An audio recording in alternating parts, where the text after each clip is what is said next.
자, 116회 메인 매출 전표 문제 3번 이어서 보도록 하겠습니다. 자, 문제 3번의 1번입니다. 자, 7월 5일 날 제1상사에게 제품을 판매하고 신용카드, 삼성카드로 결제받고 발행한 매출 전표는 아래와 같다 해서요. 25년도 7월 5일 날 88만 원 부가세 포함해서 제품을 판매하고 삼성카드로 매출 전표를 발행한 겁니다. 자, 그러면 여러분 K랩 프로그램 실행해 주시고요. 메인 매출 전표 입력으로 들어가서 입력을 한번 해보도록 하겠습니다. 자, 우선 날짜는 어떻게 되는 거예요, 여러분? 7월 5일이니까 7월 5일로 들어가 주시고요.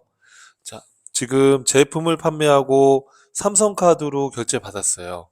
자, 우리 카드로 매출했을 때 매출에 괄호 하시는 거예요. 카드 매출은 카드 과세 매출 요 17번입니다. 괄호 입력해 주시고, 자, 제품을 판매했다라고 나와 있으니까 적당한 키워드를 넣어 주시면 돼요. 자, 금액은 우리 카드 매출의 경우에는 공급 대가를 입력해 주시면 공급가액과 부가가치세가 구분 기재되어집니다. 이렇게요. 자, 거래처는 거기 보시면은 제일 상사한테 판매했으니까 F2번 눌러서 제1 상사라고 입력해 주시면 돼요. 자, 그 다음에 신용카드사는 삼성카드라고 나와 있습니다. 그럼 F2번 눌러서 삼성카드를 걸어주시면 되는 겁니다. 자, 분기는 어떻게 하면 될까요, 여러분? 자, 제품을 판매하고 카드로 했기 때문에 이건 카드로 했다 하더라도 외상 매출금으로 해주셔야 돼요. 그럼 이때 만약에 2번으로 외상으로 구분해 주시면 외상 매출금에 삼성카드가 걸려지고요. 만약에 4번 카드로 구분해 주셔도 설정이 카드 매출 채권도 외상 매출금으로 설정되어 있다 보니까 외상 매출금으로 구분이 됩니다. 자, 이 분계 유형은 채점 대상이 아니기 때문에 여러분들이 외상이나 카드로 해서 입력을 하시거나 뭐 혼합으로 입력을 직접 해도 아무 상관이 없어요. 다만 이제 혼합으로 하게 되면 직접 여기다가 삼성카드사를 걸어 주셔야 되니까 번거롭잖아요. 그래서 이런 경우에는 외상이나 카드로 해서 입력을 하시는 게 합리적이다. 근데 혼합으로 해도 틀린 건 아니다. 이렇게 보시면 되겠습니다. 맞게만 입력했다면 혼합으로 해도 상관은 없다. 이렇게 정리해 주시면 되겠습니다. 자, 그 다음 문제 한번 보겠습니다. 자, 문제 2번입니다. 자, 7월 11일 연분홍 상사에게 다음과 같은 제품을 판매하고 100만 원은 현금으로 받고 1,500만 원은 어음으로 받았대요. 그리고 나머지는 외상으로 했다. 자, 우리 태림 상사가 연분홍 상사한테 제품을 판매한 겁니다. 25년도 7월 11일 날 이해되시죠? 그러면은 어떻게 하시면 될까요? 자, 우선 메인 매출 전표 입력으로 들어가서 날짜는 7월 11일이에요. 7월 11일. 자, 제품을 판매하고 생계화서 발행했으니까 이때는 어떻게 하셔야 돼요, 여러분? 우리가 재화나 용역을 공급했으니까 외출이고요. 생계화서 발행했으니까 그렇죠. 11번 과세 이렇게 해서 입력해 주시고 품목은 제품이라고 써 있으니까 제품 그대로 넣어 주시면 됩니다. 자, 수량단가 나와 있지 않고요. 공급가액은 얼마라고 돼 있으세요? 3천만 원, 부가세 300만 원, 거래처는 어디죠, 여러분? 연분홍 상사 이렇게 나와 있습니다. 자, 전자생계환서인가요? 예, 보니까 전자입니다. 그럼 여기서 1번 넣어주시면 되겠고요. 자, 보니까 100만 원은 현금 받고 1,500원 어음 받고 나머지 외상 이렇게 혼합돼 있으니까 3번 혼합 눌러서 대변의 제품 매출 수익 발생 그리고 대변의 부가세 예수금 부채 증가. 자, 차변에 어떻게 하시면 돼요? 차변에는 현금으로 받은 건 현금 잡아주시면 되겠죠. 현금 금액이 100만 원이다 이렇게 나와 있어요. 자, 그리고 또 여러분. 자, 1,500만 원은 어음으로 받았다. 그럼 차변에 그렇죠. 받을 어음 1,500 이해되시죠? 자, 이렇게 해서 입력해 주시고. 자, 나머지는 외상으로 했으니까 뭐예요, 여러분? 차변에 그렇죠. 외상 매출금, 자산의 증가, 나머지 1,700이 구분되어 입력이 되어집니다. 이렇게 입력을 해주시면 되겠습니다. 이해되시죠? 자, 이렇게 해서 다시 한번 확인하시고 넘어가시면 되겠습니다. 자, 이렇게 입력해 주시고요. 자, 그 다음에 3번으로 넘어가 볼게요. 자, 3번은 어떤 문제가 있을까요? 자, 보니까 10월 1일 날 제조 공장 직원들의 야근 식사를 위해 대형마트에서 여러분 쌀을요. 쌀은 면세인데 110만 원 구입하고 보통 예금으로 이체하였다. 현금 영수증을 발급받았다. 이렇게 돼 있어요. 자, 어떻게 하면 될까요? 자, 우선은 날짜는 10월 1일입니다. 그렇죠? 자, 10월 1일로 들어가서 자, 매출이에요, 매입이에요, 여러분. 재화나 용역을 공급한 겁니까? 아니면 재화나 용역을 공급받은 겁니까? 쌀이라는 재화를 공급받은 거죠. 그럼 매입이죠. 매입이고 쌀은 면세인데 현금 영수증으로 매입을 한 겁니다. 그럼 이때는 어떻게 해야 돼요? 그렇죠. 이때는 현면으로 해주시는 거예요. 그렇죠? 여기 62번에 현면으로 해주시는 겁니다. 자, 품목은 쌀이라고 나와 있으니까 쌀이라고 입력해 주시면 되는 거고요. 자, 수량단가 나와 있지 않고요. 자, 금액은 거기 보시면 얼마라고 나와 있으세요? 금액은 110만 원이죠. 그쵸? 금액은 110만 원. 자, 거래처는 누구한테 매입했죠? 그럼 보니까 대형 마트에서 구입했다 이렇게 돼 있어요. 대형 마트. 자, 그러면 분계는 어떻게 하면 될까요, 여러분? 자, 분계는 지금 문제 보니까 공장 직원들 야근 식사를 위해서 쌀을 산 거예요. 그러면 복리 후생비로 처리해 주시면 되는데 공장 직원이니까 그렇죠. 500번대로 가셔야 되는 거예요. 자, 그리고 보통 예금으로 지급했으니까 혼합으로 가서 자, 차변에 복리 후생비 500번대로 제조 공장 직원들에 대한 야근 식사니까 500번대 비용 처리해 주시고요. 자, 그 다음에 무슨 예금으로 지급했다? 그렇죠. 보통 예금으로 지급했다. 어디 통장이라고 나와 있진 않으니까 거래처 코드를 바꿀 필요는 없습니다. 자, 이렇게 해서 분계를 해주시면 되겠습니다. 이해되시죠, 여러분? 자, 엔터 치고 넘어가시고요. 그 다음 문제로 또 보도록 하겠습니다. 자, 또 다음 문제는 어떤 문제일까요? 자, 4번입니다. 자, 미국의 나이스 플래넷의 5만 달러를 5만 달러의 제품을 직수출했대요. 자, 우리가 수출했을 때는 자, 우리가 과세 표준을 어떻게 여러분들 산정해야 될까요? 수출했을 때는 선적일의 기준환율이라고 생각하시면 돼요. 그러면 지금 여기 보시면 신고일 이런 거는 의미가 없고요. 우리 선적일이 중요한 날짜가 됩니다. 자, 2만 달러인데 여러분 보니까 수출대금 2만 달러는 6월 30일에 보통 예금으로 입금 받았대요. 그렇죠? 선적을 10월 30일, 6월 30일이 아니라 10월 30일에 보통 예금으로 받았대요. 선적은 10월 30일에 했고요. 그럼 선적한 날에 돈을 받았네요. 그죠? 그리고 나머지 잔액, 그러니까 2만 달러는 선적한 날에 받았고 나머지 잔액은 못 받은 거예요. 자, 여러분 우리가 수출의 경우에 과세 표준은요. 자, 여러분 우리 수출했을 때 과세 표준은요. 공급 시기 전에 만약에 원화로 환가하면 환가액으로 과세를 하고요. 그렇지 않은 나머지의 경우의 수, 공급 시기 이후에 받았거나 혹은 외화를 받았지만 외화 상태로 보유하고 있거나 그런 경우에는 공급 시기의 기준 환율 또는 달러가 아닌 그 외화는 제정 환율을 곱해서 우리가 과세 표준 신고를 합니다. 이거 하나의 약속입니다. 이렇게 원칙을 정해놨는데요. 그런데 여러분 지금은 5만 달러를 우리가 수출했는데 선적일인 공급 시기는 선적일입니다. 선적일에 받았으니까 당연히 선적일의 환율을 적용하면 되고요. 못 받은 3만 달러에 대해서도 아직 못 받았기 때문에 공급 시기의 기준 환율 1,400원을 적용하면 됩니다. 이해될까요? 자, 그렇기 때문에 5만 달러에 대해서 선적일의 환율 1,400원을 곱해서 적용하시면 됩니다. 5만 달러 곱하기 1,400원 하게 되면 7천만 원이 나옵니다. 자, 그래서 계산기를 항상 옆에 두시고 입력 계산기를 눌러서 바로 입력하시는 연습을 해야 돼요. 자, 그러면 메인 매출점표로 들어와서 날짜는 10월 30일 선적일을 기준으로 해서 입력을 해주시면 됩니다.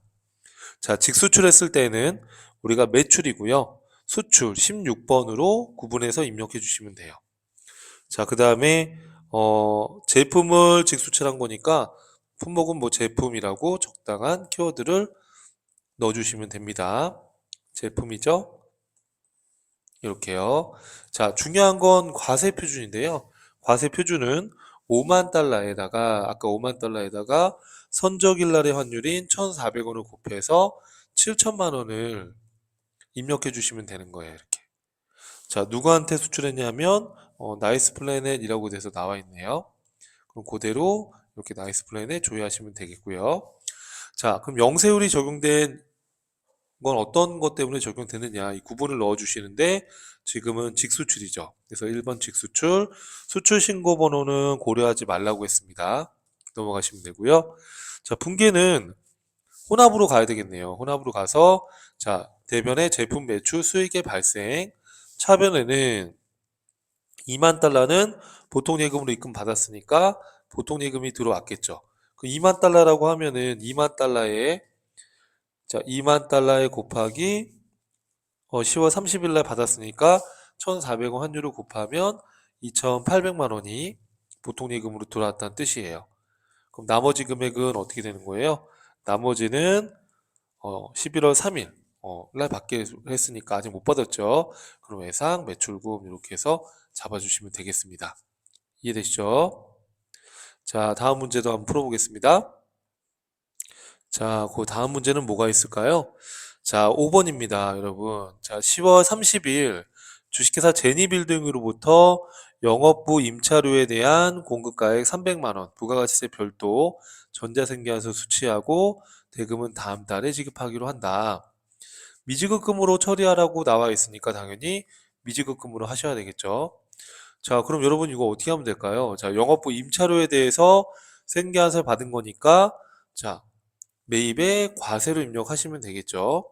자, 그리고 임차료니까 차변의 임차료라는 판매비와 관리비, 영업부 거니까 300만 원 처리해 주시고 차변의 부가세 대급금 30만 원, 그리고 다음 달에 지급하기로 했으니까 대변에 그렇죠. 미지급금 이렇게 입력하시면 되는 거죠.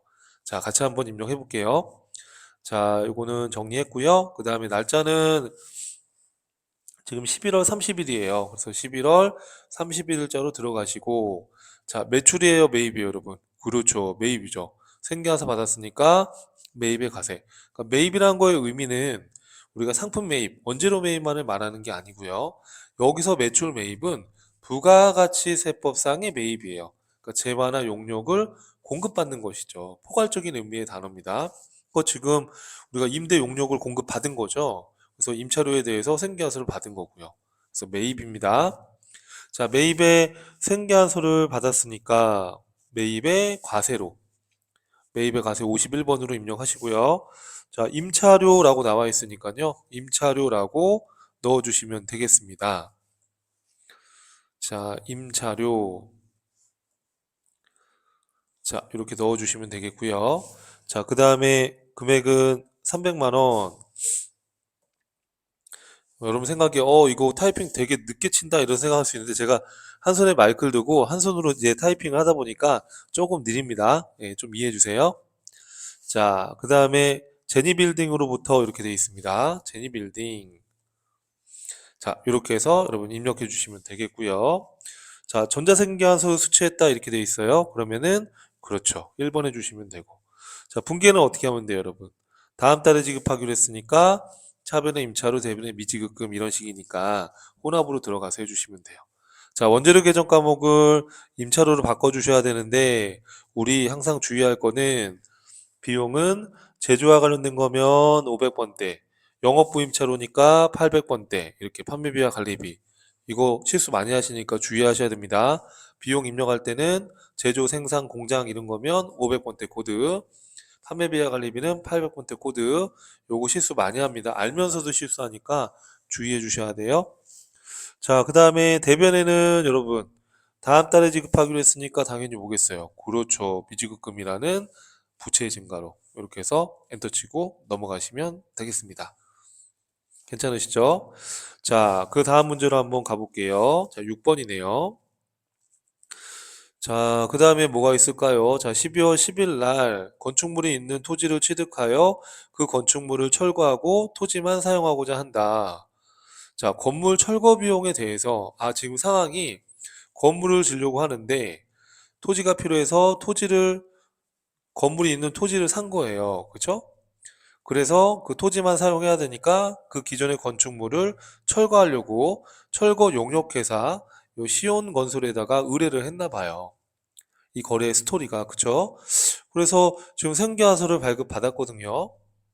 자, 대금은 또 주식회사 선유자동차로부터 제품 판매 대금으로 받아 보관 중인 선유자동차 발행 약수금. 이건 이제 받으러움을 배서해서 줬다는 얘기네요.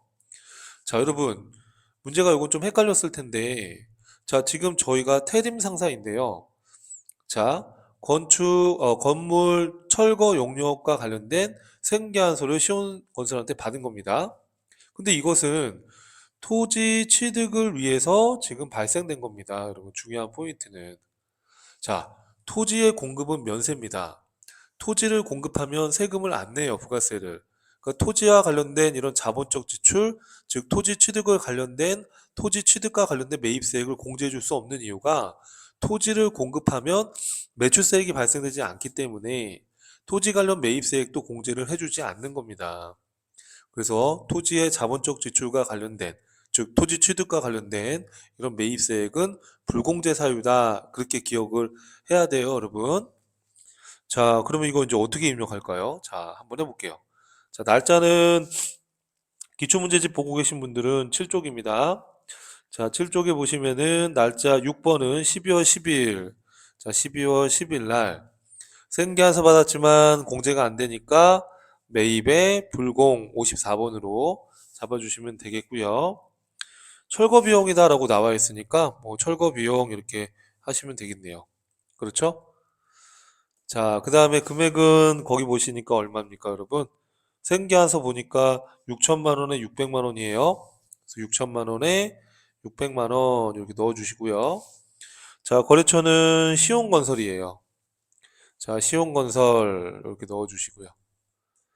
자, 그 다음에 전자생계한서라고 되어 있으니까 1번 걸어주셔야 되겠고요. 자, 우리가 매입에 불공으로 입력을 하면 이 불공제되는 사유를 걸어주셔야 돼요. 그래서 이 불공제 사유에서 F2번 눌러서 이렇게 조회를 해보시면 지금은 어떤 이유 때문에 불공제되는 거죠? 그렇죠, 여러분. 여기 토지의 자본적 지출, 토지 자산 취득과 관련된 거, 토지 자산의 원가에 관련된 이런 토지 자본적 지출과 관련된 것들은 불공제가 된다. 그 이유는 나중에 토지를 매각하면 토지의 공급은 면세이기 때문에 세금이 발생되지 않으니까 토지 관련된 매입세액도 공제해주지 않는다. 그렇게 생각해도 돼요. 아시죠? 그래서 토지의 자본적 지출 관련해서 자, 분계는 어떻게 하시면 되겠습니까, 여러분? 자, 분계는 받으러움으로 배서해서 줬네요. 그러면 혼합으로 들어가서 자, 이 철거 비용은 토지 취득을 위해서 들어간 거니까 차변에 토지로 들어가셔야 돼요. 공제 못 받는 600만 원도 이 토지 원가에 포함이 돼야죠. 600만 원은 부가세 대급금이 아니잖아요. 지금 공제가 안 되니까. 자, 그 다음에 대변에는 어떻게 했어요? 여러분 보니까. 자, 대변에는 선유 자동차가 나한테 준 받으러움을 배서해서 준 거예요. 그러면 지급어음이 아니라, 그렇죠. 받으러움이 나가는 거고, 더 중요한 거는 차변에 선유 자동차한테 받았을 때 거래처 코드를 선유 자동차라고 걸어놨을 거예요. 그거를 지금 배서해서 준 거니까 거래처 선유 자동차 거를 걸어주셔야 되는 겁니다. 이해되시죠? 자, 이렇게 해서 엔터 치고 넘어가시면 되겠습니다. 자, 그 다음 문제 한번 보시죠. 자, 그 다음에 이제 메인 매출 전표 입력 문제 6번까지 입력을 다 했고요. 그 다음에 이제 문제 문항 4번으로 가서 한번 연습해 볼게요.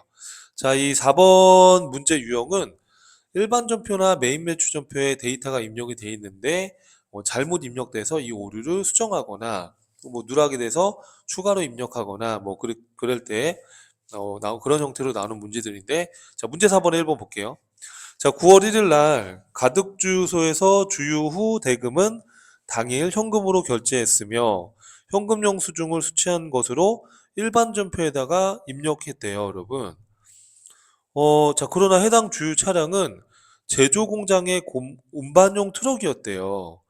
자, 우리가 비영업용 소형승용차와 관련된 매입세액이었다면 당연히 공제가 안 되는 것이기 때문에 자, 우리 신용카드나 현금용 수중을 받았는데 이렇게 불공제 사유에 해당이 되면 일반 전표에다가 입력을 하면 되는 거예요. 선생님 매입에 불공하는 거 아닙니까? 이렇게 또 헷갈려 하시는 분들이 많은데 우리가 매입의 불공은 세금계산서를 받았다는 전제가 있어야 돼요. 세금계산서를 받았는데 불공제 사유다 그러면 불공으로 해서 부가세 신고서에 반영을 하지만 세금계산서가 아닌 신용카드나 현금용 수중인데 불공제 사유다 그러면은 그냥 일반 전표에 입력을 해서 신고서에 아예 반영을 안 시키면 되는 거예요. 근데 이거 같은 경우는 지금 트럭에 대한 주유대금이기 때문에 이건 비영업용 소형 승용차와 관련된 매입세액이 아니기 때문에 매입세액 공제가 됨에도 불구하고 이거를 일반 전표에다가 입력을 했대요. 그럼 어떻게 해야 되는 거죠, 여러분? 그렇죠. 매입 매출 전표로 들어가서 지금 현금용 수중을 받은 거니까 매입의 현가로 해서 정상적으로 입력을 하고 확인이 다 끝난 다음에 일반 전표에 입력된 것을 지워야 되는 거죠. 이해될까요, 여러분? 자, 그럼 같이 한번 해보겠습니다. 자, 우선은 일반 전표 입력에 뭔가 입력이 돼 있겠죠. 자, 지금 9월 1일이라고 나와 있으니까 9월 1일자에 들어가 보니까 출금으로 해서 차량 유지비로 해서 11만 원 이렇게 분계를 한 겁니다.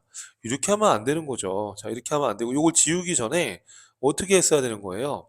그렇죠. 날짜는 9월 1일입니다. 9월 1일자로 들어가서 자, 지금 문제를 보면 여러분 현금 영수증을 받았대요. 그러면 매입세 공제가 가능해요. 트럭 같은 경우에는.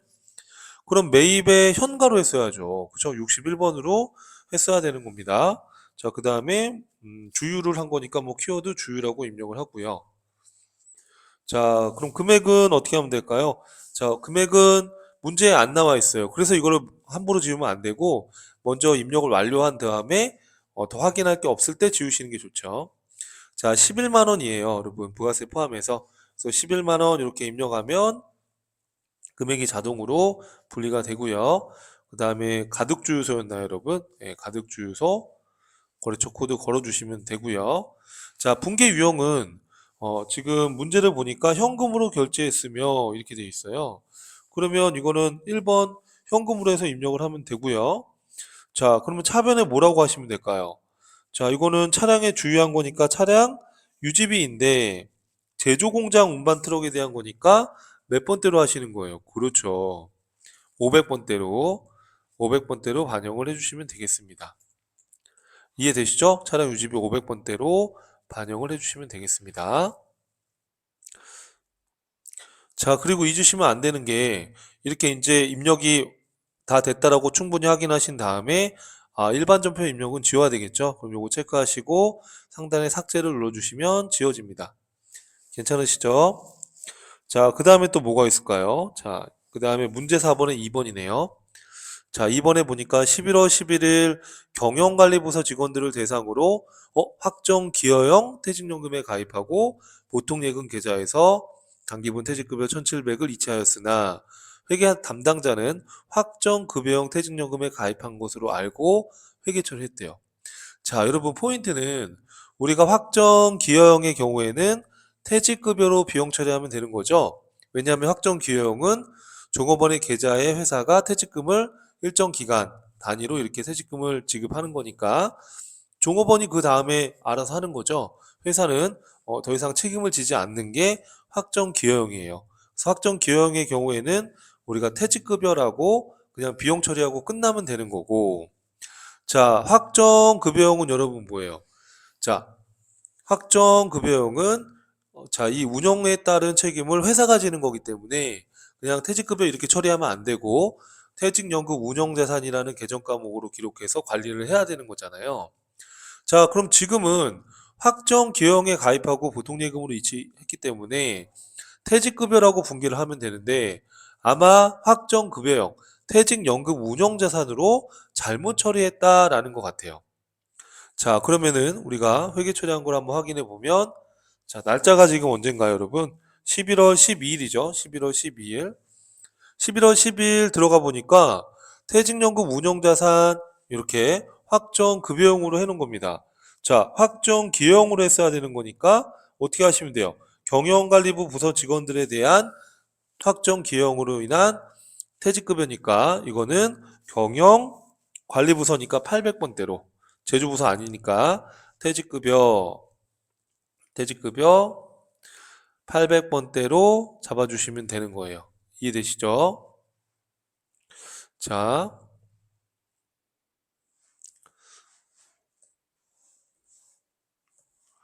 퇴직급여 몇 번대로 여러분 지금 문제 보시면은 자, 경영관리부 직원들을 대상으로 확정기여용에 가입했다 이렇게 되어 있으니까 800번대로 잡아주시면 되는 거죠. 이렇게 해서 자, 그래서 800번대 퇴직급여 대변의 보통예금으로 잡아주시면 되겠습니다. 자, 이해되시겠죠? 자, 그 다음에 자, 그럼 문제 4번 수정하는 건 다 수정을 했고요. 자, 그 다음에 이제 결산이에요.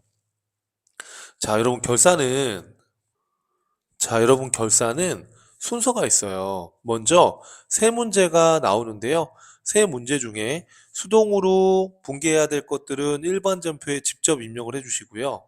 그리고 나서 자동 결산 가능한 것들, 이건 결산제로 입력에 들어가서 금액 넣고 전표 추가를 눌러주시면 결차 결대로 분계가 생성이 됩니다.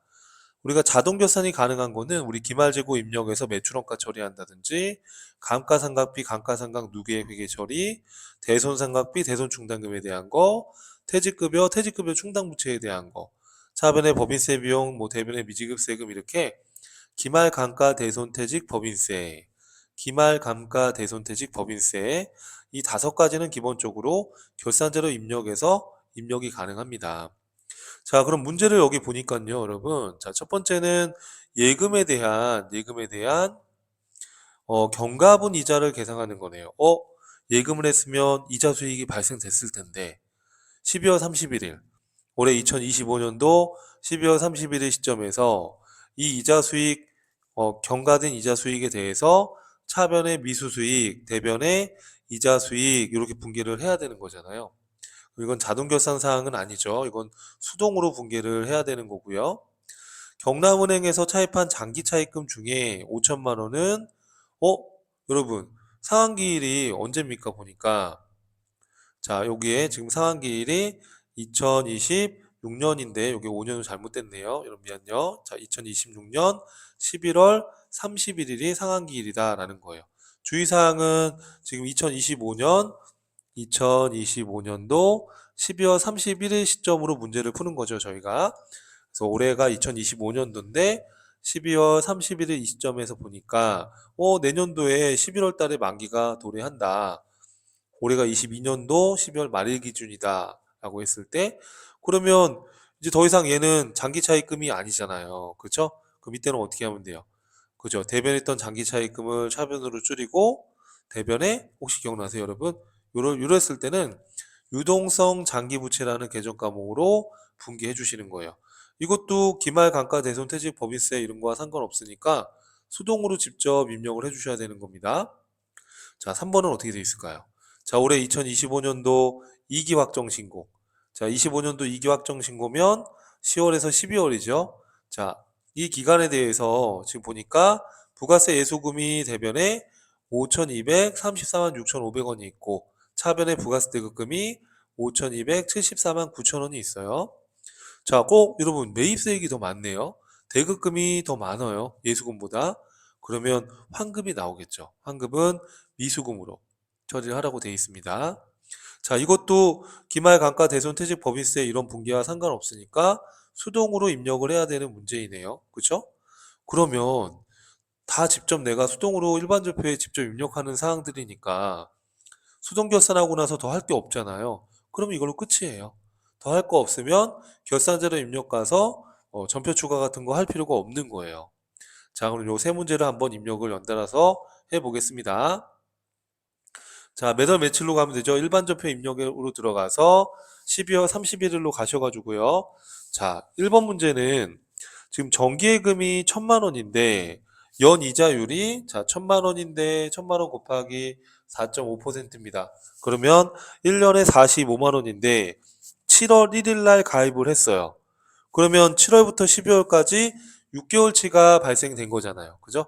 그러면 이때는 12분의 6 해가지고 계산해 보면 22만 5천 원이 올해 25년도 12월 말의 시점에 기간이 경과해서 이자 수익이 발생됐다라고 예상을 할 수가 있잖아요. 그래서 우리 수익의 예상 이걸 뭐라고 해요, 여러분? 혹시 그렇죠. 미수 수익 자산으로 인식해 주는 겁니다. 22만 5천 원 이렇게 해요. 이해되시겠죠? 자, 그러면 대변에는 뭐라고 하시면 될까요? 자, 대변에는 예금에 대한 이자 수익이 발생한 거니까 이자 수익 이렇게 잡아주시면 되겠죠. 대변에 이자 수익, 이자 수익이니까 네, 이렇게 이해되시죠, 여러분? 이렇게 해서 회계 처리해 주시면 되는 겁니다. 자, 그 다음 2번도 한번 볼게요. 아까 말씀드렸었는데 경남은행으로부터 장기 차입금이 있는데 경남은행으로부터 차입한 장기 차입금 중에 5천만 원은 내년도 26년도 11월 30일이 상한기일이 도래한다. 그렇죠? 그러면은 이제 1년 이내에 갚아야 되니까 어떻게 하시면 돼요, 여러분? 그렇죠. 이때는 대변에 있던 장기 차입금을 차변으로 줄여주시고요. 장기 차입금을 차변으로 줄여주시고, 자, 이 거래처 코드는 거기 경남은행이라고 나와 있으니까 코드 넣어주시는 게 원칙입니다. 경남은행 걸어주시고요. 자, 금액은 5천만 원이라고 되어 있으니까 5천만 원 이렇게 넣어주시고요. 자, 그리고 대변에는 여러분 어떻게 하면 돼요? 자, 이렇게 장기 차입금이었다가 단기 말에 1년 이내에 상환해야 된다 그러면 이땐 유동성 장기부채라는 계정 과목으로 또 다시 재분류를 해줘야 되는 거예요. 유동부채로 분류를 해줘야 되는 거예요. 이렇게. 이해하시겠죠, 여러분? 자, 그 다음에 3번입니다. 2기 부가가치세 확정신고 기간 12, 12월 그죠? 확정신고 기간에 대한 부가세 예수금이 있고 부가세 대급금이 있으니까 자, 우리 부가세 예수금과 대급금은 결산할 때 서로 반대편으로 보내서 정리분계를 해주셔야 돼요. 어떻게 하는 거냐면 자, 부가세 예수금은 대변에 있단 말이에요. 그럼 그 부가세 예수금을 차변으로 보내주는 거예요. 자, 부가세 예수금을 대변에 있는 부가세 예수금을 차변으로 보내주시는 겁니다. 자, 부가세 예수금.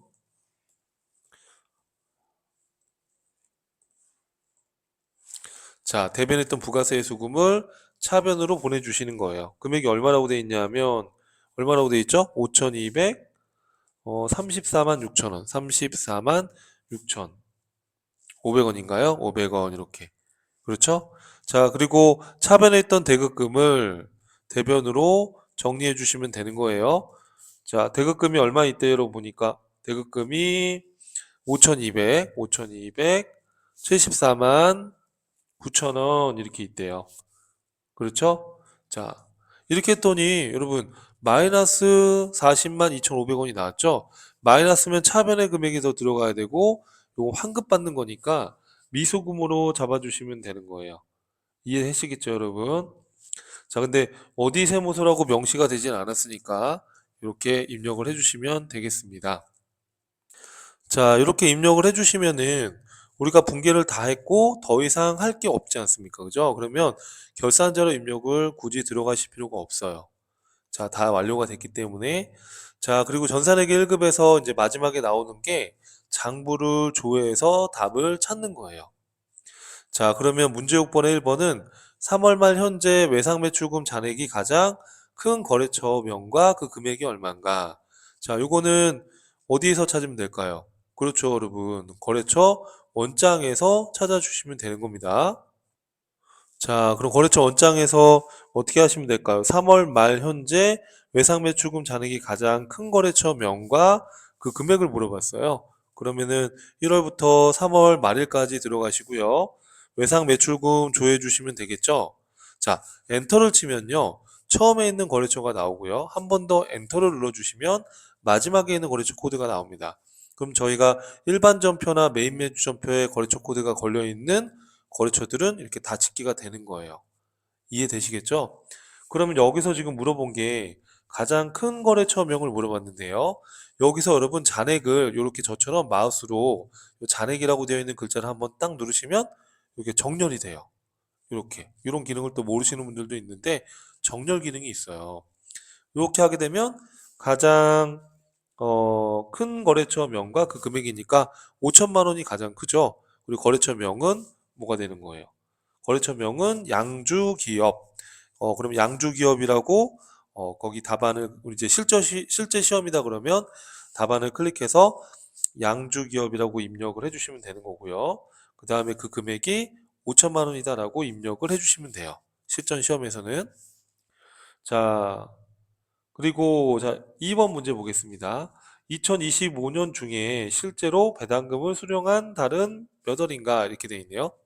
2025년 중에 실제로 배당금을 수령한 달은 몇 월인가?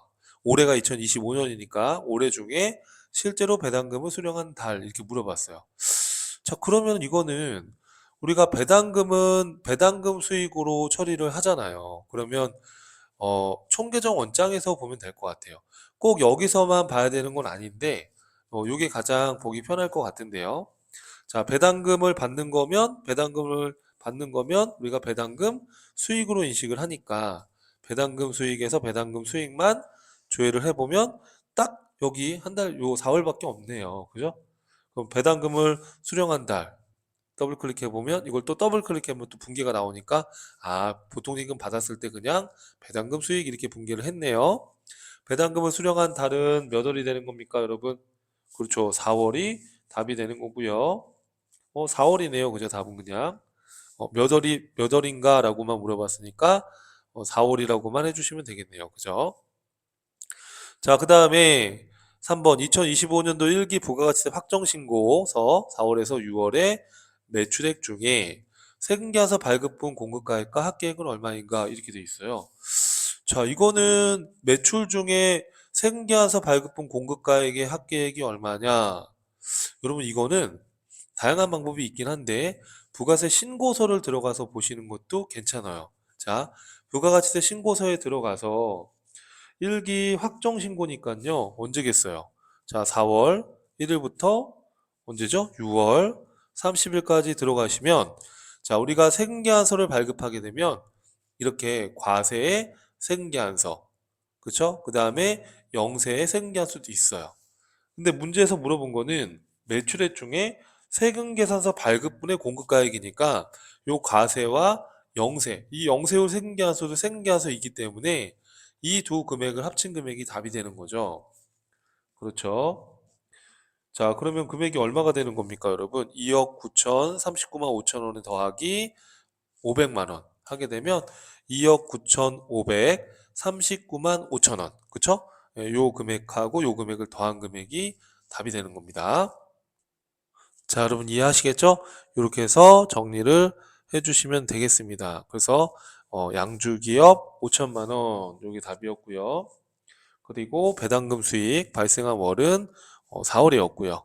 그리고 문제에서 4, 5월 달에 생계와서 발급한 금액 그거는 2억 9,039만 5천 원과 500만 원을 더한 2억 9,539만 5천 원 이렇게 되겠네요. 자, 실전에서는 요 답을 찾아서 그 답안 작성에다가 입력을 해주시면 되는 겁니다. 자, 여러분 긴 시간 고생 많으셨고요. 또 다음 강좌에서 뵙겠습니다. 감사합니다.